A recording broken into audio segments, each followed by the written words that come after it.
Today I'm going to show you 3 tips for using and maintaining binders. The first one has to do with the spine labels. Sometimes when you go to reuse a binder and the spine label is in there already from a previous use, it gets stuck and it's hard to get out. So what you can do to get around that is use a piece of tape.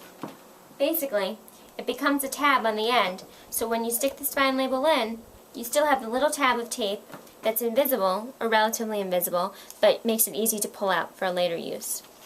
So to do that, all you need is a small piece of Scotch tape, which you fold over to create the tab that's not sticky on the end. Then you have your pre-made spine label.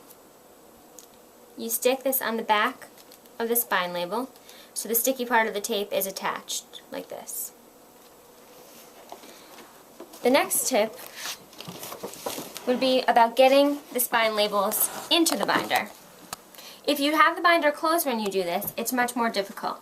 The next tip would be about opening up the binder like this, laying it flat, which opens up and eases the seam of the binder, making it much easier to get in. And when we get to the top, you see we have the whole thing in, and the tab that we can pull out as needed. The last tip has to do with binder dividers. You can see in here, many people buy dividers, but they can be expensive, you can't reuse them, you can't move them around, and if you write on them, then they're done.